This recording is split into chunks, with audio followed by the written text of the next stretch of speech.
शिवसेना पक्ष आणि धनुष्यबाण चिन्ह कोणाचं, ठाकरेंचं की शिंदेंचं? या बहुप्रतीक्षित प्रश्नाचं उत्तर आता काही दिवसांतच मिळण्याची शक्यता आहे.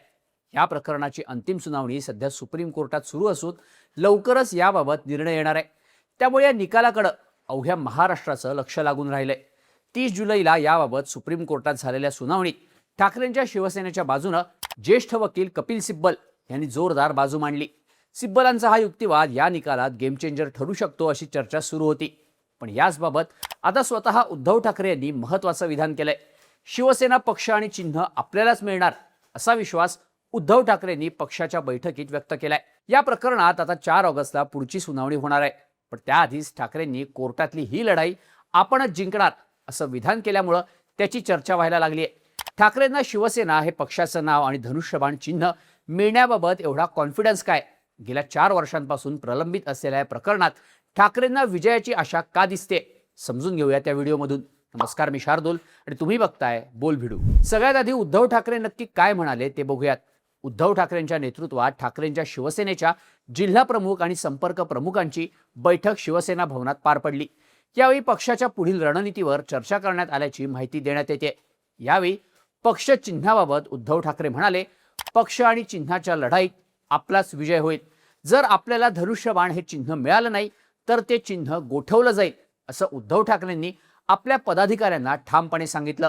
तसंच सध्याचा काळ हा पक्षवाढीसाठी अनुकूल असून पदाधिकाऱ्यांनी 2029च्या लोकसभा आणि विधानसभेच्या तयारीला लागा, पक्ष बांधणीवर भर देऊन जास्तीत जास्त कार्यकर्ते जोडा असे आदेश उद्धव ठाकरेंनी या बैठकीत दिल्याचं सुद्धा सांगण्यात आलंय. पण जून 2022 मध्ये एकनाथ शिंदेंच्या नेतृत्वात शिवसेनेत फूट पडल्यानंतर खरी शिवसेना कोणाची याबाबत अनेक घटनात्मक पेच निर्माण झाले.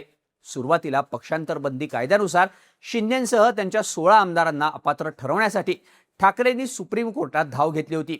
तेव्हा आमदार अपात्रतेचा निर्णय हा विधानसभा अध्यक्षांचा असेल असं सुप्रीम कोर्टानं सांगितलं. याआधी फेब्रुवारी 2023 मध्ये शिवसेना हे पक्षाचं नाव आणि धनुष्यबाण हे चिन्ह निवडणूक आयोगाकडून शिंदेंच्या शिवसेनेला देण्यात आलं होतं. तर जानेवारी 2024 मध्ये विधानसभा अध्यक्ष राहुल नार्वेकर यांनी शिंदे किंवा ठाकरे दोघांचेही आमदार अपात्र ठरवले नाही.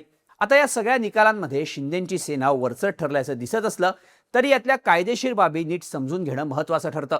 आमदार अपात्रतेबद्दल मे 2023 मध्ये निकाल देताना सुप्रीम कोर्टानं शिंदेंच्या शिवसेनेचे आमदार भरत गोगावले यांची प्रतोत्पदी झालेली नियुक्ती ही बेकायदेशीर ठरवली होती.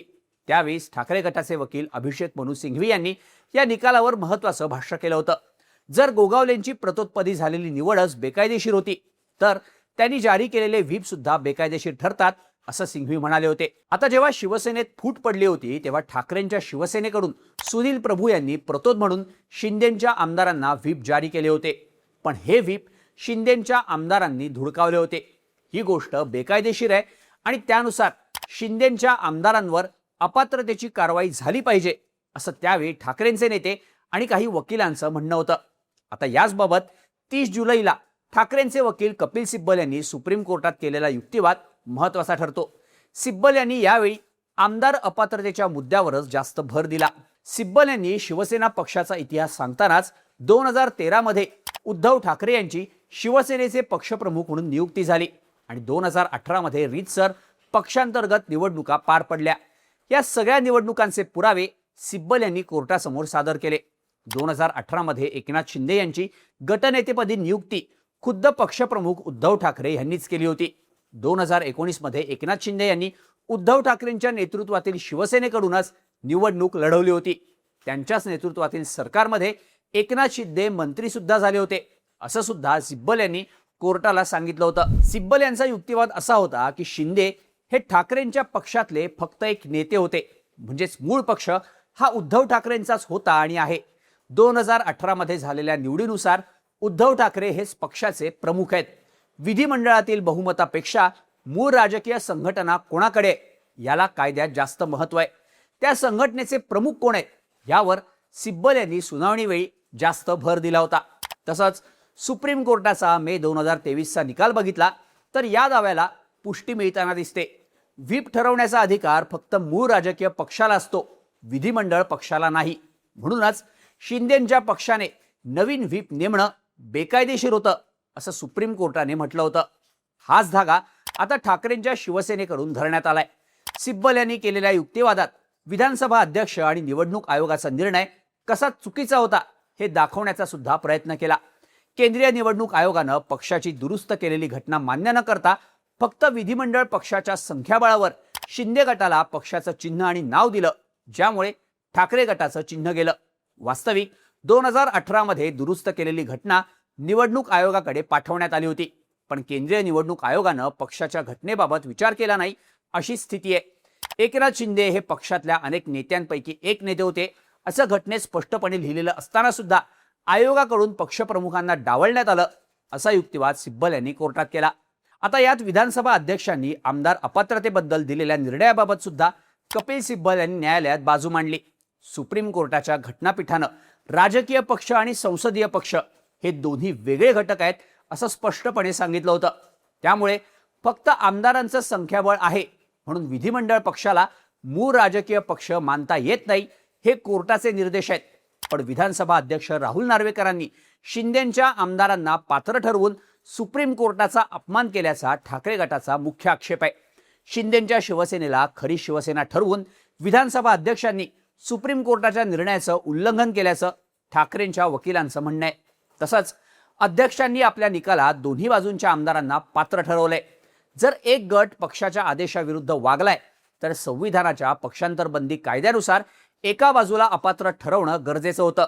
दोघांनाही पात्र ठरवण्याचा निर्णय हा कायद्याच्या चौकटीत बसत नाही असाही युक्तिवाद केला जातोय। एकंदरीतच या सगळ्याचा विचार केला तर ठाकरे गटाचा मुख्य दावा हा आहे की 2022 मध्ये विधिमंडळातील संख्याबळ बदललं म्हणून शिवसेना या पक्षाची रचना बदलत नाही। त्यामुळे निवडणूक आयोगानं फक्त आमदार खासदारांच्या संख्याबळावर शिंदे गटाला पक्ष आणि चिन्ह देणं आणि त्याच आधारावर विधानसभा अध्यक्षांनी शिंदे गटाला खरी शिवसेना मानणं या दोन्ही निर्णयांवर ठाकरे गटाने गंभीर प्रश्न उपस्थित केलेत। विशेष म्हणजे सुप्रीम कोर्टाच्या निर्देशांचा विधानसभा अध्यक्षांच्या निर्णयात योग्य अर्थ लावला गेला नाही असाही ठाकरे गटाचा आक्षेप आहे। त्यामुळे सध्या तरी ठाकरेंच्या वकिलांनी त्यांची बाजू मांडताना सुप्रीम कोर्टाच्या निकालाचा योग्य तो आधार घेतल्याचं दिसतं। त्यामुळे शिवसेना पक्ष आणि धनुष्यबाण चिन्ह आपल्यालाच मिळणार हा उद्धव ठाकरेंना असलेला विश्वास फक्त राजकीय नाही तर कोर्टात मांडल्या जाणाऱ्या कायदेशीर भूमिकेतून आलेला दिसतो। आता 4 ऑगस्टला या प्रकरणी कोर्टात पुढची सुनावणी होणार आहे।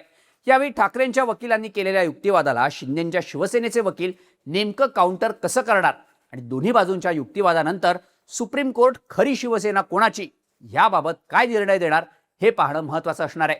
तुम्हाला या सगळ्याबद्दल काय वाटतं? शिवसेना पक्ष आणि चिन्हाच्या या कायदेशीर लढाईत नक्की बाजी कोण मारणार? याबद्दलच्या तुमच्या प्रतिक्रिया कमेंट करून नक्की सांगा आणि अशाच माहितीपूर्ण व्हिडिओजसाठी बोल भिडूच्या YouTube चॅनलला सबस्क्राईब करायला विसरू नका।